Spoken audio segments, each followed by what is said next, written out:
Zubaidah adalah rahimahullah seorang ratu Islam. Suaminya bernama ini istri daripada Khalifah Abbas. Ya. Subhanallah, saya terlupa nama suaminya. Tapi yang jelas dia adalah seorang ratu.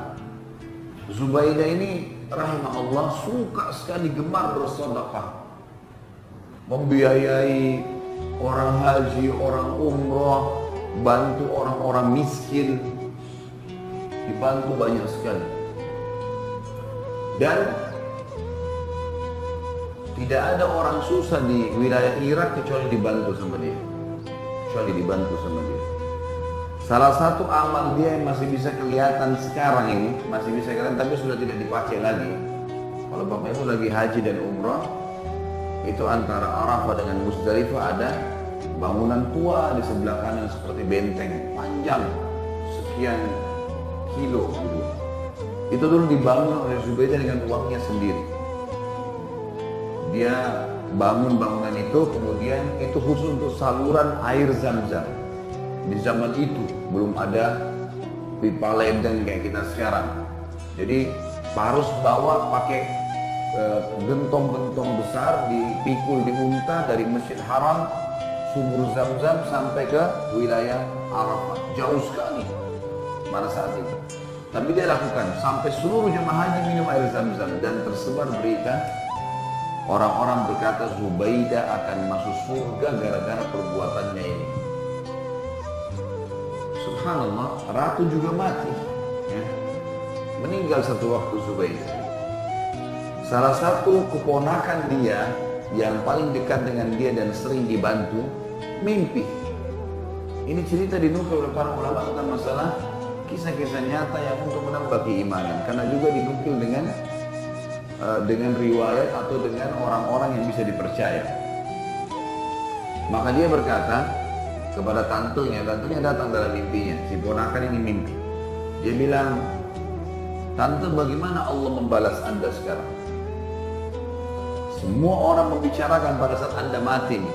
Spontan dia ngomong gitu pada saat dia mimpi.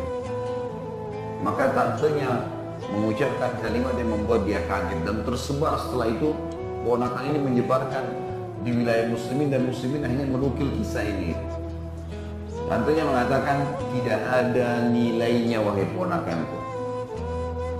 Kata ponakannya, "Kok bisa?" "Semua saya kerjakan karena riya. Bantu orang, berikan makanan, haji umrohkan orang, semuanya riya. Gak ada diterima sama Allah." Terus kata ponakannya, "Saluran air Zam-Zam di Arafah, antara Arafah dengan Muzdalifah." Kata dia juga sama, riya, ujian orang semua. "Lalu bagaimana keadaanmu sekarang nanti?" Kata dia, "Allah memaafkan saya karena amal-amal wajib yang saya kerjakan, kayak sholat 5 waktu, karena sudah sering dikerjakan, jadi sedikit tidaknya jauh dari riya, sudah rutin dikerjakan. Orang dipuji nggak dipuji, tetap aja dia sholat kalau orang sudah rutin, gitu kan. Dengan saya rutin sujud di malam hari, tahajud, yang tidak ada orang melihat saya. Itu yang ikhlas tuh. Maka Allah maafkan saya gara-gara itu. Sholat malam itu jauh sekali dari riya, gitu. Kecuali ada orang iseng, malam sudah sholat, datang ke taklim, tidak ada angin, tidak ada apa. "Kamu salam malam tadi sholat nggak?" "Saya sholat." "Untuk apa ini?"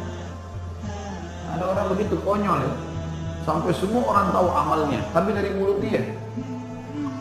Kalau orang karena ikhlas kepada Allah, dipastikan kalau dia sudah meninggal atau bahkan kadang-kadang dia masih hidup, Allah yang Maha Pemurah dan Maha Tinggi akan menyebarkan perbuatannya, dinukil di tengah-tengah manusia untuk menjadi contoh bagi orang, terutama kalau sudah meninggal.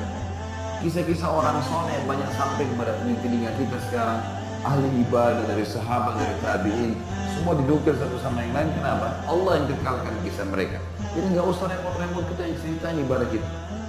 Makin ikhlas, maka makin tersebar nanti akan dan menjadi amal jariah buat kita.